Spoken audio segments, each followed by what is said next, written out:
मैं screen share करती हूँ। किसी के पास भगवत गीता है तो भगवत गीता ओपन करना, नहीं तो स्क्रीन पे देख लेना, ठीक है। भगवत गीता 2.21 गाओ। वेदा विनाशिनम नित्यम, वेदा विनाशिनं नित्यं। वेदा विनाशिनम नित्यम, वेदा विनाशिनं नित्यं। य एनम् अजमव्ययम्, य एनम् अजमव्ययम्। य एनम् अजमव्ययम्। य एनम् अजमव्ययम्। कथं स पुरुषः पार्थ, कथं स पुरुषः पार्थ। कथं स पुरुषः पार्थ, कथं स पुरुषः पार्थ। कं घातयति हन्तिकम्, कं घातयति हन्तिकम्। कं घातयति हन्तिकम्। कं घातयति हन्तिकम्। वेदा विनाशिनं नित्यम्, वेदा विनाशिनं नित्यम्। कथं य एनम् अजमव्ययम्, य एनम् कथं अजमव्ययम्। स पुरुषः पार्थ, कथं स पुरुषः पार्थ। कं घातयति हन्तिकम्। कं घातयति हन्तिकम्।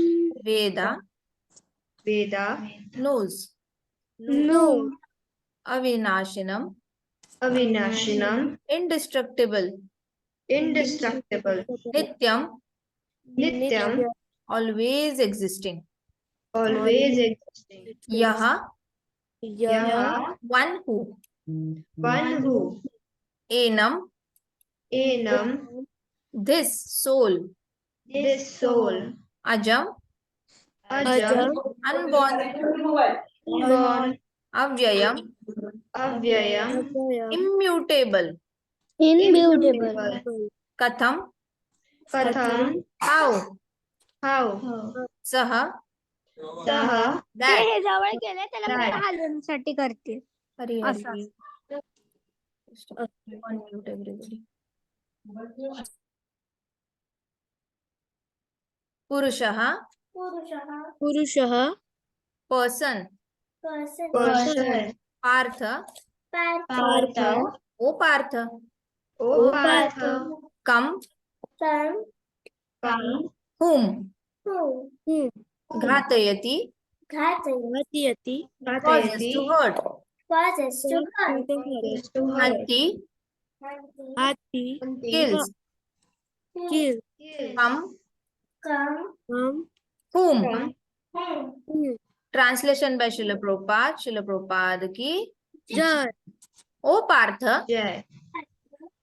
ओ Partha how can a person how can a person how can a person who knows that who knows that know that the soul is indestructible, the soul is indestructible, eternal, eternal, unborn, unborn, and immutable, and immutable, kill anyone kill anyone, or cause anyone to kill? or cause anyone to kill? अभी Krishna question पूछ रहे हैं अर्जुन को, कह रहे हैं कि अब जिसको पता हो कि आत्मा कभी मरती ही नहीं है, हमेशा नित्य रहती है और कभी जन्म ही नहीं होता उसका, तो ऐसी आत्मा को कोई कैसे मारने की कोशिश कर सकता है, या उसका कारण कैसे बन सकता है भला मारने का? तो कृष्णा अर्जुन को बता रहे हैं कि देखो, तुम अपने आप को कारण मत समझो इन लोगों के मृत्यु का, क्योंकि जो आत्मा कभी मरती नहीं है ना, उसको मारा जाता है, वो हमेशा ही रहती है, जिसका कभी जन्म ही नहीं होता, भला उसको कोई कैसे मार सकता है? तो तुम खूनी कैसे हुए? Then you are not a killer. कोई उसका कॉज कैसे बन सकता है, कारण कैसे बन सकता है मारने का, जब कोई चीज मरती नहीं है? ये तो ऐसे हो गया, आपके हाथ में ना चाकू है ना कुछ है, हाथ में बस आपकी पेंसिल पकड़ा दी है, और सामने बोला जाए कि लोहे का दरवाजा तोड़ो, पेंसिल से लोहे का दरवाजा टूटेगा क्या? अगर लोहे का दरवाजा पेंसिल से टूट ही नहीं सकता, तो ऐसे कोई आप कारण कैसे बन सकते हो लोहे के दरवाजा टूटने का, राइट?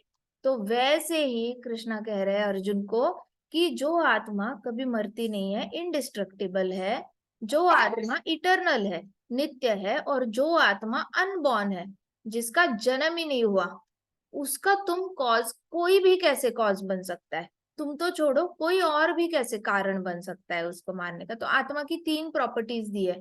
कौन सी 3 properties? What are the 3 properties of soul? indestructible, quality, properties are quality. Okay, so 3 properties of soul are indestructible. Write down: indestructible, destructible, eternal, eternal है भगवद गीता में। indestructible, eternal, unborn लिखा सबने? 3 qualities of soul: indestructible, eternal, unborn. ये देखो बहुत interesting होता जाता है कृष्णा का और अर्जुन का आगे जाके। जो अर्जुन क्वेश्चन पूछते हैं, कृष्णा कितने अलग अलग तरीके से अर्जुन को बता रहे हैं। पहले कुछ श्लोकों में कृष्णा ने अर्जुन को क्या कहा कि देखो अर्जुन, आत्मा तो मरती नहीं है, आत्मा हमेशा से ही रहती है, शरीर बदलता है, आत्मा नहीं बदलती। सबको याद है पिछले क्या क्या कृष्णा कैसे कैसे आत्मा के बारे में अर्जुन को बताते जा रहे हैं? Do you remember? यस माता जी। एवरीबडी, मैं आपको दिखाती हूँ। ये देखो, अगर आप सिर्फ चैप्टर 2 खोलोगे और इसके ट्रांसलेशंस पढ़ोगे तो अर्जुन ने कृष्णा ने क्या क्या कहा है। देखो, supreme personality of Godhead said 11वें श्लोक से। तो कहते पहले कृष्णा कि अरे तुम तो इतने लर्नेड हो, इतने पढ़े लिखे हो, और फिर भी आप तुम ऐसी चीज के लिए दुख मना रहे हो जिसका कभी दुख मनाना ही नहीं चाहिए। जो इंटेलिजेंट होता है, वाइज होता है, वो ना जिंदा के लिए रोता है ना मरने वाले के लिए रोता है। फिर हरे कृष्णा ने कहा कि कोई भी ऐसा टाइम नहीं था, nor there was any time when I did not exist, you did not exist, और anybody else did not exist. ऐसा कभी टाइम ही नहीं था, तुम नहीं थे, मैं नहीं थे, या कोई नहीं था। फिर कृष्णा ने कहा अर्जुन को कि देखो, ये जो आत्मा होती है ना, वो एक बॉडी से एक बॉडी के अंदर ही कई बार ट्रैवल करती है।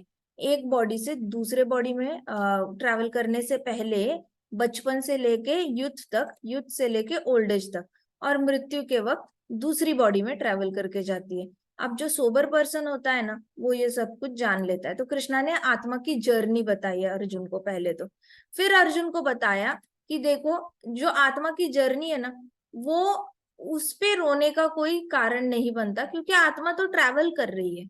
अगर ट्रैवल कर रही है तो बीच में जो शरीर को हैप्पीनेस और डिस्ट्रेस हो रहा है, जैसे गर्मी और विंटर का सीजन होता है, तो ऐसे वक्त पे जब आत्मा ट्रैवल कर रही है और शरीर को कुछ फीलिंग आ रही है, ठंडी की, गर्मी की, सुख की, दुख की, तो उसको चुपचाप टॉलरेट करना चाहिए। लर्न टू टॉलरेट, सीखो टॉलरेट कैसे करते हैं बिना डिस्टर्ब हुए। कुछ लोग होते हैं ना, बहुत बीमारी में डिस्टर्ब हो जाते हैं, तो कृष्णा कह रहे हैं कि सीखो आप कैसे सहना है, क्योंकि आत्मा की तो जर्नी चलती रहेगी, तुम्हारे हाथ में तो कुछ है नहीं।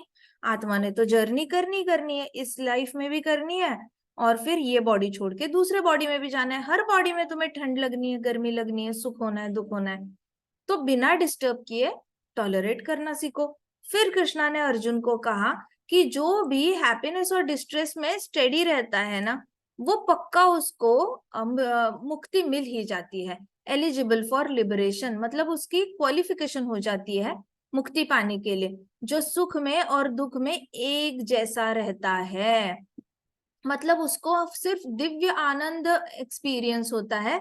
वो मुंडेन, मतलब भौतिक जगत के आनंद से और दुख से परे रहता है। दिव्य आनंद से हमेशा जो ओत प्रोत रहता है, वो एलिजिबल रहता है लिबरेशन के लिए।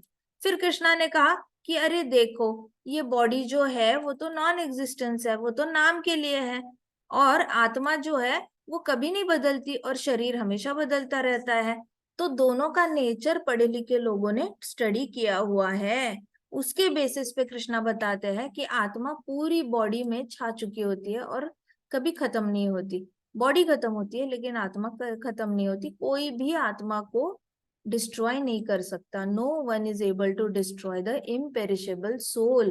कृष्णा धीरे धीरे अर्जुन को कैसे कन्विंस करते जा रहे हैं, आप स्टोरी लाइन समझो। कृष्णा ने बहुत अच्छे से शुरुआत की। कृष्णा ने शुरुआत की है बताते हुए कि देखो एक तो तुम दुखी हो रहे हो ना, एक वाइज इंसान होता है कभी दुखी नहीं होता। क्यों नहीं होता? क्योंकि तुम तो हमेशा से ही हो, सामने वाले भी जितने लोग मरने वाले वो भी हमेशा से है, और मैं भी हमेशा से हो, तो तुम रो किस लिए रहे हो? फिर तुम्हें इतना नहीं पता कि आत्मा कभी बदलती नहीं है, शरीर बदलता रहता है। आत्मा एक शरीर से दूसरे शरीर में जाता है, उसको तो बस शरीर के दुख और सुख को सहना पड़ता है, तो वो सीख लो, that is the skill, that's all. उसमें रोने वाली क्या बात है? फिर कृष्णा कहते हैं अर्जुन को, आत्मा तो कभी मरती ही नहीं है, शरीर मर जाता है, आत्मा नहीं मरती। फिर अभी कह रहे हैं कि देखो आज तक आत्मा को कोई मार नहीं पाया है, आत्मा खुद भी नहीं मरती, और कोई और भी दूसरा कोई उसका किलिंग नहीं कर पाया है, कोई मार नहीं पाया है। और फिर कृष्णा कह रहे हैं कि मटेरियल बॉडी के अंदर जो है आत्मा, वो कभी भी मरती नहीं है, उसको गॉज नहीं कर सकते, मेजर नहीं कर सकते, गिना नहीं जा सकता, उसकी हाइट नहीं देखी जा सकती, विड्थ नहीं देखी जा सकती। फिर कहते कृष्णा अर्जुन को कि देखो, जो ये सोचता है ना कि आत्मा मरती है या वो आत्मा को मार सकता है, वो डेफिनेटली उसके पास कोई ज्ञान नहीं होता। जो भी ऐसे सोचता है कि मैं किसी की आत्मा को मार सकता हूँ या मैं खुद मर सकता हूँ, ऐसे बोलने वाले लोग डेफिनेटली उनके पास ज्ञान नहीं होता। और सोल, फिर कहते हैं 20th श्लोक में कि आत्मा के लिए कोई जन्म भी नहीं होता और मृत्यु भी नहीं होती। वो कभी आया नहीं था, कभी आएगा नहीं, और ऐसा कभी होगा नहीं कि वो नहीं रहेगा। आत्मा हमेशा से अनबॉर्न थी, मतलब हमेशा से ऐसा कभी टाइम ही नहीं हुआ जब आत्मा का जन्म नहीं हुआ। हमेशा से ही आत्मा थी, है और रहेगी। और कोई भी बॉडी को मार सकता है लेकिन आत्मा को नहीं मार सकता। तो आपको ये जर्नी समझ में आ रही है कृष्णा जो बता रहे हैं अर्जुन को? सबको, एवरीबडी इज विथ मी? समझ आ माता रही? कृष्णा ने देखो अलग अलग तरीके से बताया है ना कि आत्मा मरती नहीं है, आत्मा जो समझता है कि आत्मा मरती है या वो मार सकता है, वो बिल्कुल ही अज्ञानी होता है। और आपको तो बस शरीर के सुख दुख को सहना है, आत्मा को तो कोई सुख दुख होता ही नहीं है। आत्मा अपने आप को जब शरीर समझ लेती है, मिसअंडरस्टैंड कर लेती है, तभी उसको तकलीफ होती है, नहीं तो ऐसी कोई जरूरत नहीं है। फिर अभी यहाँ पे कृष्णा बता रहे 21st श्लोक में कि देखो, तुम कैसे किसी को मार सकते हो, कोई भी किसी को कैसे मार सकता है जो चीज कभी मर ही नहीं सकती, जो हमेशा, जिसका कभी जन्म ही नहीं हुआ, उसका मृत्यु कैसे हो सकता है? जो हमेशा से थी, है और रहेगी, उसको खत्म कैसे कर सकते हो? ऐसे करके कृष्णा ने वापस अर्जुन को बताया, क्वेश्चन पूछा है अभी कि तुम बताओ क्या ये पॉसिबल है? तो पर्पॉट में शिला प्रभुपाद क्या कहते हैं देखते हैं, ठीक है? शिला प्रभुपाद की जय। everything has its proper utility, and man who is situated in complete knowledge knows how and where to apply this utility. तो प्रभुपाद कहते हैं कि हर चीज की कुछ ना कुछ यूज होता है। आपके पास पेन है, पेंसिल है, टेबल है, चेयर है, फैन है, सीलिंग है, कुछ भी आसपास की चीजें उसको देख लो, हर चीज का कोई ना कोई यूज तो होता ही है। ऐसी कोई चीज नहीं है जिसका यूज नहीं होता। आपके लिविंग रूम में कुछ डेकोर रखा होगा, मम्मा ने फ्लावर वास रखा होगा, उसका भी यूज है, वो आपके घर की शोभा बढ़ाता है। आपके पास स्टेयरकेस होंगे या फिर बैंगल्स होंगे, किसी किसी के पास शूज होते हैं, हर चीज का यूज है। ऐसी कोई चीज नहीं है जिसका यूज नहीं होता, हर चीज का यूज होता है। सिमिलरली एक पत्थर भी जो होता है ना पहाड़ के ऊपर, तो वो पत्थर भी कई सारी मिट्टी को रोक के रखा होता है, नहीं तो पूरा जो पहाड़ है वो मिट्टी मिट्टी होके बारिश में कीचड़ बन के रास्ते पे आ जाएगा। तो ये सारे पत्थर जो होते हैं ना, उनका भी फायदा होता है पहाड़ के ऊपर, वो मिट्टी को रोक के रखते हैं और इसकी वजह से हमारे रास्ते साफ नजर आते हैं। तो पत्थरों का बहुत फायदा है, बड़े बड़े पेड़ है उनका भी बहुत फायदा है, ये तो आपको स्कूल में पढ़ाते ही पढ़ाते हैं। तो ऐसी कोई चीज नहीं है जिसकी यूटिलिटी नहीं है, हर चीज की कुछ ना कुछ यूटिलिटी तो होती है। तो similarly violence also has its utility. कह रहे हैं कि वायलेंस जो है, वायलेंस मतलब क्या होता है? हिंसा। हिंसा की भी अपना ही एक यूज है। और how to apply violence rests with the person in knowledge. तो जिसके पास रियल नॉलेज होता है उसको पता होता है हिंसा कैसे यूज करनी है। कुछ लोग जो है हिंसा वीक लोगों के ऊपर यूज करते हैं, है ना? स्त्रियों के ऊपर यूज करेंगे, पेड़ों के ऊपर यूज करेंगे, मुर्गियों के ऊपर, बकरी के ऊपर, गायों के ऊपर, या फिर जो एनिमल खुद की प्रोटेक्शन नहीं कर सकता उसके ऊपर हिंसा यूज करते हैं। तो क्या ये सही यूज है वायलेंस का? अधर्मियों के ऊपर वायलेंस यूज करना चाहिए, हाँ या ना? तो यस माता जी। हाँ जी। तो जो लोग कहते हैं ना अहिंसा परमो धर्मो, तो इसके साथ प्रभुपाद बिल्कुल भी ये नहीं है, he doesn't align himself with such kind of principle. अहिंसा परमो धर्मो, जो लोग कहते हैं कि अहिंसा ही सबसे ऊपर का धर्म है, वो बहुत गलत है। उनकी वजह से फिर संसार में जो है अधर्म फैल सकता है। सपोज मान के चलो जो ब्रिटिशर्स थे, अगर इंडिया पे आए थे इंडिया पे रूल करने के लिए, और हम अगर यही फॉलो करते गांधी जी का रूल कि अहिंसा परमो धर्मो, अहिंसा परमो धर्मो, तो आज भी ब्रिटिशर्स हमें छोड़ के नहीं जाते, क्योंकि उनको तो चाहिए ही थी डरने वाली जनता। उनको तो चाहिए था कि सब लोग उनसे डर के रहे, कोई भी हिंसा ना करे उनके खिलाफ। वो लोग बंदूक दिखाए और सारे इंडियन जो लोग हैं, भारतीय लोग हैं, वो डर डर के वो जो बताएंगे वो सारे काम करते रहे। वो लोग बोलेंगे खेती करो, ऐसे करो, 16-16 घंटा काम करो, 16 घंटा काम करेंगे। वो लोग बोलेंगे कि बेटी को मार दो, तो सब लोग बेटी को मार देंगे। तो कैसे भी जो भी ब्रिटिशर्स बोलते थे ना वैसे वाले काम करते थे। ब्रिटिशर्स से बचाने के लिए इंडिया में कई सारे लोगों ने तो अपनी बेटियों को खुद जिंदा दफना देते थे जमीन में, ताकि ये ब्रिटिशर्स की नजर ना पड़े उन पे, क्योंकि वो शोषण करते थे छोटी छोटी लड़कियों का भी। तो ये लोग नई बेटी आते ही उसको खत्म कर देते थे। इतना ज्यादा डर पैदा किया था ब्रिटिशर्स ने हमारे कंट्री पे, और बहुत शोषण किया था, औरतों का भी शोषण किया था। देखा नहीं था कि विवाहित स्त्री है, अविवाहित स्त्री है, छोटी लड़की है, 10 साल की है, 9 साल की है, ऐसा कुछ नहीं देखा था। बहुत शोषण। फिर छोटे छोटे बच्चे होते थे, उनसे बहुत ज्यादा वजन खिंचवाते थे, 22-22 घंटा काम कराते थे, कपड़े सिलवा। अब उनके हमारा जो कॉटन होता था, कपास की खेती जो होती थी, वो बहुत ज्यादा कपास की खेती कराते थे सबसे, और 16 घंटे, 18 घंटे, 22 घंटे सबसे काम कराते थे। तो बहुत ज्यादा मेहनत कराई थी इन लोगों ने भारतीय लोगों से। और अगर हम अहिंसा को पकड़ के रखते जो कि गांधी जी बता रहे थे, तो ब्रिटिशर्स ने सारे कपड़े, कॉटन के कपड़े सिलवा सिलवा के सारे ब्रिटेन भेजने थे, यूके भेजने थे, और इंडिया में सब लोग 22 घंटा हाथ से काम करते रहते, चाबुक से मार खाते रहते, इनकी बेटियां मरती रहती, बीवियां मरती रहती, बूढ़ी औरतों को भी छोड़ते नहीं थे, बाबा लोगों को भी मार डालते थे। तो ऐसे करके फिर इंडिया में सारा ये चलता रहना था, और उनका देश जो है वो बहुत रिच होता जाना था, क्योंकि यहाँ से कपड़े वहां पे जाएंगे, फ्री में ही जाएंगे, कोई बेचेगा तो नहीं। इन लोगों को तो सैलरी पे रखा था, तो 10 रुपए 15 रुपए दे के ऐसे ही कुछ काम कराते थे। कुछ कभी कभी तो पैसे पे चलती थी बात, दिन के 10 पैसे दे दिए, दिन के 20 पैसे दे दिए, ऐसे काम करते थे। तो उनके देश में ये कपड़े जाके उन्होंने ढेर सारे पाउंड्स को बेचना था, 80 पाउंड्स, 90 पाउंड्स ऐसे करके बेचना था। अपना देश उन्होंने रिच करना था, और हमारा देश को पूरी तरह गरीब करके छोड़ देना था। तो इतना बुरा हालत कर देना था।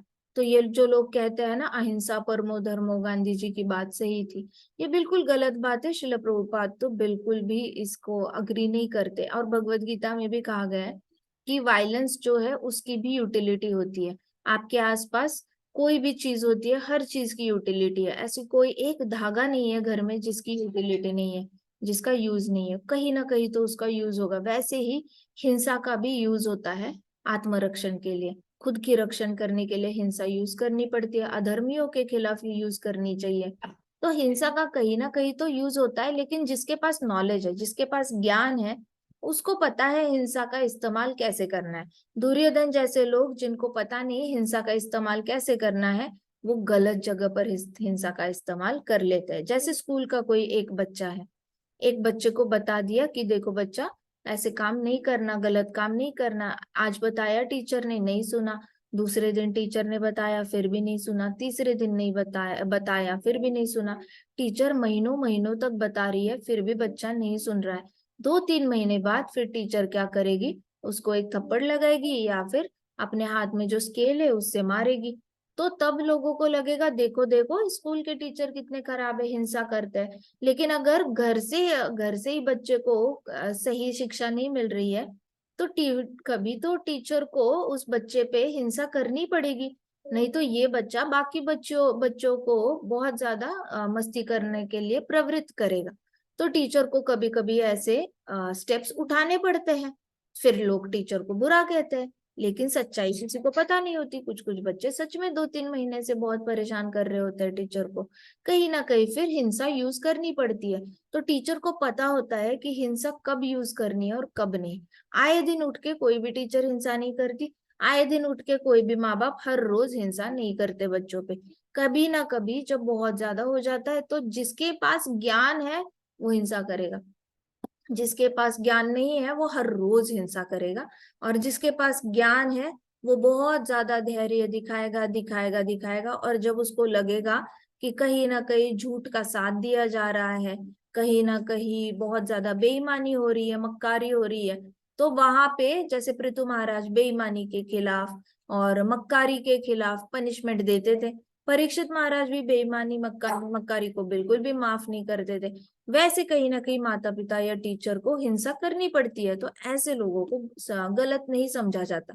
लेकिन ऐसे लोगों को गलत पक्का समझ लेना चाहिए जो हर रोज उठ के हिंसा करते हैं, हर रोज सुबह दोपहर शाम उठकर कभी भी इनोसेंट लोगों पर हिंसा करते हैं। पहली बार ही गलत देख लिया, जैसे ब्रिटिशर्स क्या करते थे, उन्होंने एक नजर में देखा कोई अभी छोटा बच्चा है जो खेत में काम करने के लिए आया है, और खेत में काम कर रहा है और थोड़ी देर के लिए वो पानी पी रहा है, तो उनको गुस्सा आ जाता था, ये बच्चे ने बिना पूछे पानी कैसे पिया। तो भी जोर से चाबुक से मारते थे, छोटे से छोटे बच्चों को भी, 5 साल का हो 6 साल का हो, फिर भी जोर से उसको मारते थे कि हमें पूछे बिना इसने पानी नहीं पीना है। तो ये वाली जो हिंसा है ये गलत है। जहाँ पे उसने कोई धर्म का ये उल्लंघन भी नहीं किया है, वो अपना अपना पानी पी रहा है, एक इनोसेंट को आप ऐसे मार रहे हो, वो वाली हिंसा गलत होती है। लेकिन जहां पे धर्म का रक्षण करने की बात आती है, आत्मरक्षण की बात आती है, वहां पे हिंसा को फुल ये दिया हुआ है, परमिशन दी हुई है भगवत गीता में। So although the justice of the peace awards capital punishment to person condemned for murder, the justice of peace can not be blamed because he orders violence to another person according to codes of justice. जैसे एक जज होता है, जज को कोई भी गलत नहीं कह सकता। अगर जज किसी को फांसी की शिक्षा बताता है, जज किसी को हैंग टिल डेथ ऐसे वाली पनिशमेंट देता है जज, है ना। कोई कोई लोग बहुत सारे लोगों को मार कर खून करके कोर्ट में अपीयर होते हैं, तो जज बताएंगे हैंग टिल डेथ ऐसी वाली पनिशमेंट देंगे, या फिर 14 साल का कारावास, 20 साल का कारावास, 25 साल का, या आजन्म कारावास, मरते दम तक कारावास, ऐसी कोई भी हिंसा वाली पनिशमेंट देते हैं तो उसको वायलेंस नहीं समझा जाता। उसको बस समाज का रक्षण करने के लिए एक भेड़िए को अंदर डाल दिया है, या एक भेड़िए को फांसी की सजा सुनाई दी, ऐसे समझा जाता है। तो जज को कोई गलत नहीं बोलता। वैसे ही कृष्णा अभी अर्जुन को बोल रहे हैं इन सबको मारो, तो कृष्णा को कोई गलत नहीं बोल सकता, क्योंकि कृष्णा अधर्म का विनाश करने के लिए प्रकट हुए हैं। कृष्णा कोई इनोसेंट लोगों का किलिंग नहीं कर रहे। कृष्णा के सामने, अर्जुन के सामने जो 64 करोड़ आर्मी है, बिल्कुल पढ़ी लिखी, मतलब उम्र में ज्यादा है, सबको पता है वो किसका साथ दे रहे हैं, सबको पता है वो दुर्योधन का साथ दे रहे हैं और वो गलत का साथ दे रहे हैं। ये सबको they were aware, they were very much aware. उनके पास डिसीजन का टाइम था कि वो लोग छोड़कर इस साइड आ जाए, बट उन्होंने वैसे डिसीजन नहीं लिया, तो फिर उनका मरना तय था। सो ऐसे लोगों को कभी गलत नहीं समझा जाता। तो प्रभुपाद क्या बता रहे हैं ना, बेसिकली कई सारे लोग होते हैं जो सनातन धर्म के विरुद्ध होते हैं, तो वो लोग क्या कहते हैं कि भगवत गीता में कहते हैं खुला लाइसेंस देते हैं मारने का, खुला लाइसेंस। अरे खुला लाइसेंस अगर इतना दिया होता ना भगवत गीता में, तो आज हिंदू जितने भी नेशंस है, 3 ही कंट्रीज है खैर, तो हिंदुओं ने बाकी राज्यों पर, बाकी कंट्रीज पे अटैक करके ना सारे 25-26 कंट्रीज अपने अंडर कर लेने थे। आज तक हिंदुओं ने कभी किसी और कंट्री पे अटैक नहीं किया है और अपने उसके ऊपर रूल करने की कोशिश नहीं की है। यही दिखाता है कि सनातन धर्म कितनी ज्यादा मन की शांति पे फोकस करता है। और सनातन धर्म इनोसेंट किलिंग नहीं करता। बाकी धर्म इनोसेंट किलिंग में बिलीव करते हैं, लेकिन सनातन धर्म में कहीं पे भी इनोसेंट किलिंग को सपोर्ट नहीं किया गया है। गलत काम करने वाले लोगों की किलिंग के लिए सपोर्ट किया गया है, फुल सपोर्ट है। वो तो हमारा लॉ भी कहता है कि जो गलत काम करेंगे उनको हैंग टिल डेथ कर दो। तो लॉ, जो मटेरियल वर्ल्ड में अगर लॉ भी ऐसे है, तो स्पिरिचुअल वर्ल्ड के लॉ को आप गलत नहीं समझ सकते। आ रही है बात समझ में सबको? आ रही है क्या? किसी को मिसअंडरस्टैंडिंग हो रही है? नहीं ना? So in Manu Samhita, the law book for mankind, it is supported that murderer should be condemned to death. देखो मनु संहिता में भी बोला है कि जो भी मर्डरर होता है ना, उसको मृत्यु का शिक्षा होनी चाहिए, so that in his next life he will not have to suffer for great sin he has committed. मतलब जो भी खून करता है, एक मर्डरर होता है, मनु संहिता में क्या कहा गया है, जो भी मर्डरर है ना, उसको मृत्यु की सजा देनी चाहिए। क्यों देनी चाहिए?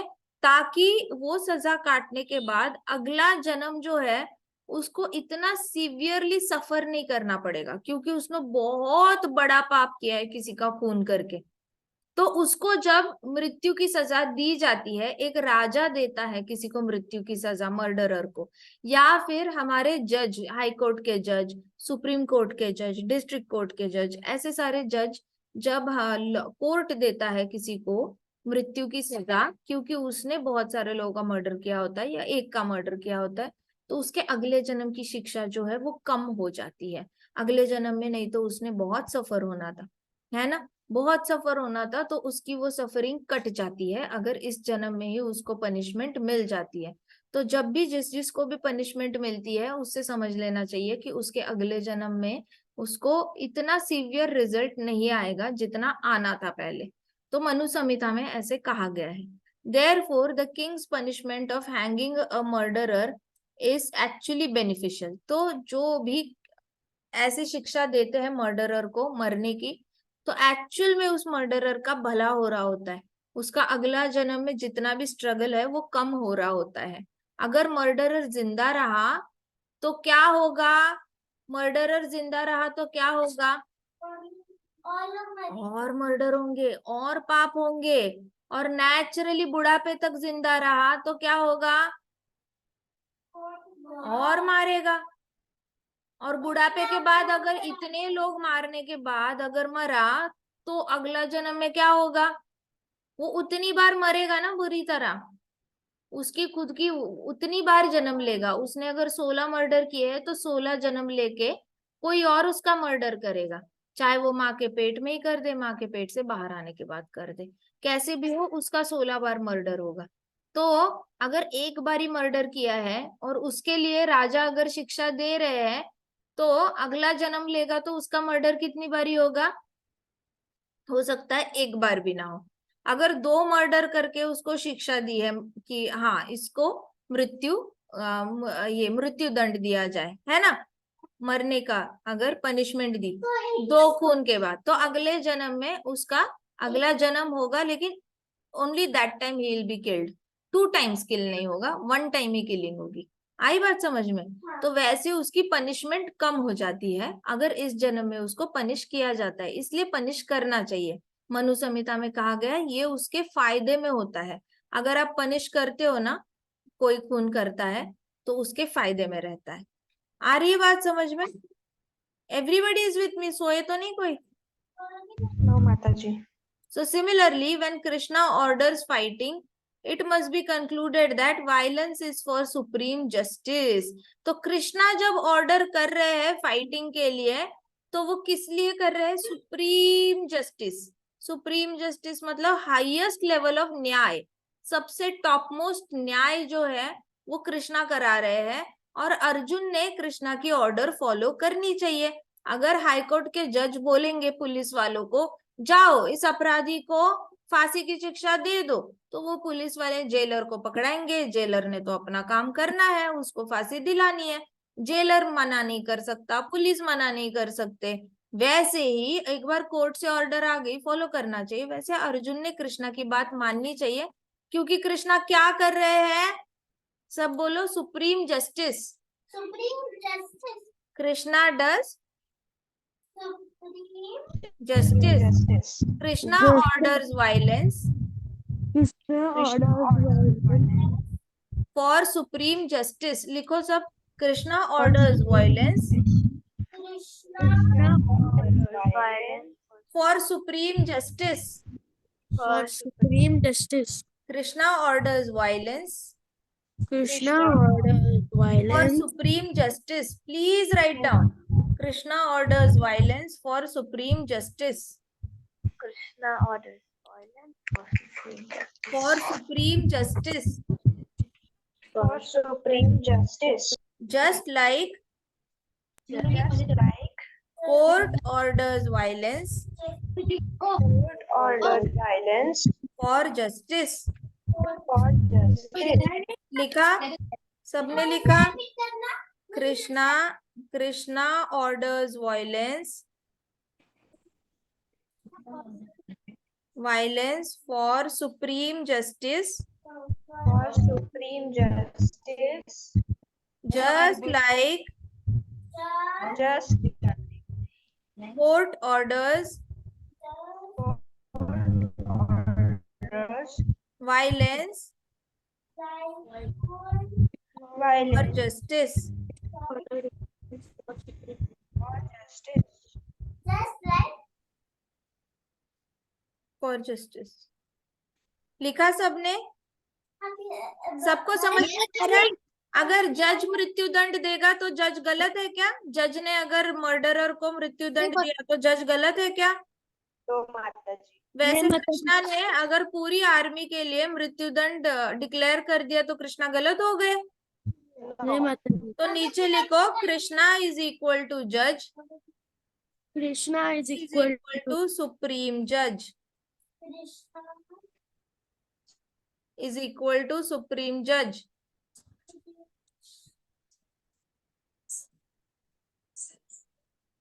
हो गया लिख के? Yes, Mother ji. Very good.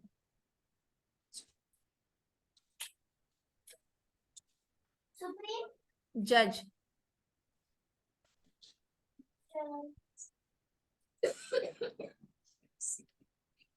ठीक है. तो जैसे जज ऑर्डर करता है ना मृत्यु दंड, वैसे ही कृष्णा ऑर्डर करते हैं और अर्जुन ने चुपचाप मान लेना चाहिए. लेकिन यहाँ पे अर्जुन बहुत ज्यादा आर्ग्यू कर रहे हैं. पूरी भगवत गीता में कई सारे क्वेश्चंस पूछते हैं. कृष्णा ऐसे, लेकिन कृष्णा वैसे, ये से वैसे नहीं करना चाहिए. देखा जाए तो कृष्णा क्योंकि उन लोगों को मारने की बात कर रहे हैं जिन लोगों ने बहुत सारे लोगों को मारा है. दुर्योधन ने बहुत ज्यादा उधम मचा के रखी थी हस्तिनापुर में.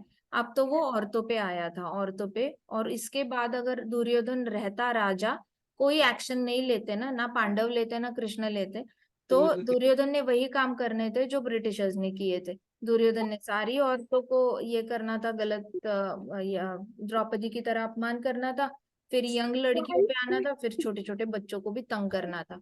तो दुर्योधन और बुरा राजा बन जाता. इतना बुरा बन जाए उससे पहले ही दुर्योधन को मारना बहुत जरूरी था. और सिर्फ दुर्योधन को मार के प्रॉब्लम सॉल्व नहीं होती, क्योंकि दुर्योधन के 100 भाइयों में से कोई ना कोई एक खड़ा होता दुर्योधन का बदला निकालने के लिए, मृत्यु का बदला निकालने के लिए. फिर सिर्फ 100 भाइयों को मार के भी काम नहीं होता, क्योंकि सबके हरी हरी कि उनके सबके दोस्त थे. ठीक है, अभी इनके सबके दोस्त थे तो 100 कौरवों को सिर्फ मारकर काम नहीं होना था, उसका बदला भीष्म पितामह ने लेना था, तो भीष्म पितामह को मारना जरूरी था. लेकिन इतने सबके दोस्त, अश्वत्थामा भी दोस्त था, तो अगर 100 कौरवों को और भीष्म पितामह को मारा, अश्वत्थामा को जिंदा छोड़ दिया, तो अश्वत्थामा ने बदला लेना है, अश्वत्थामा ने मारने के लिए आ जाना है अच्छे भक्तों को, तो अश्वत्थामा को मारना पड़ेगा. लेकिन अश्वत्थामा को मारा तो द्रोणाचार्य को गुस्सा आ जाएगा, द्रोणाचार्य ने बदला लेना है तो द्रोणाचार्य को भी मारना पड़ेगा. ऐसे करके चेन करके सबको ही मारना पड़ेगा, क्योंकि सब आपस में इतने ज्यादा अटैच्ड थे कि कोई भी आपको ये नहीं करने, उनको समझ नहीं आ रही थी धर्म और अधर्म में क्या फर्क होता है. इसकी उनके पास अकल ही नहीं बची थी, सत विवेक बुद्धि नहीं थी. बुद्धि तो सबके पास होती है, खैर बिल्ली के पास भी होती है, कुत्ते के पास भी होती है, लेकिन सत विवेक बुद्धि जो होती है ना, वो सिर्फ धर्म परायण करने वाले लोगों के पास ही होती है, शास्त्र पठन करने वाले लोगों के पास होती है, जो सही तरीके से कृष्ण भगवान को समझने की कोशिश करते हैं. सिर्फ उनके पास सत विवेक बुद्धि होती है. बाकी सब लोगों के पास विनाश काले विपरीत बुद्धि होती है. बुद्धि तो होती है लेकिन हमेशा विनाश काले ही यूज होती है और अपना विनाश का कारण बनती है उनकी बुद्धि। सो यहाँ पे प्रभुपाद कह रहे हैं कि कृष्णा ने ये सारा वायलेंस जो है वो किस लिए किया था, सुप्रीम जस्टिस के लिए ऑर्डर किया था कृष्णा ने। And Arjun should follow the instruction, simple है, अर्जुन ने तो एज इट इज फॉलो करना चाहिए। knowing well that such violence committed in act of fighting for Krishna is not violence at all, at any rate the man or rather the soul cannot be killed। तो प्रभुपाद कह रहे इतना तो अर्जुन को समझ जाना चाहिए था कि कृष्णा के ऑर्डर के अंडर जब आप वायलेंस करते हो, हिंसा करते हो, तो वो हिंसा नहीं कही जा सकती, उसके पीछे बहुत बड़ा ये है, उद्धार है लोगों का। तो ऐसे वक्त पे अर्जुन को समझ जाना चाहिए था कि ये कोई किलिंग नहीं है, ये ज्यादा से ज्यादा क्या है, आत्मा का किलिंग हो ही नहीं सकता। आत्मा का ज्ञान समझकर तो अर्जुन ने बात मान लेनी चाहिए कृष्णा की। So for administration of justice so called violence is permitted. अब समझ में आया, for administration, for justice violence is permitted, समझ में आ गया, for justice violence is permitted, violence is permitted, violence is permitted, is permitted, permission दी गई है, for justice violence is permitted.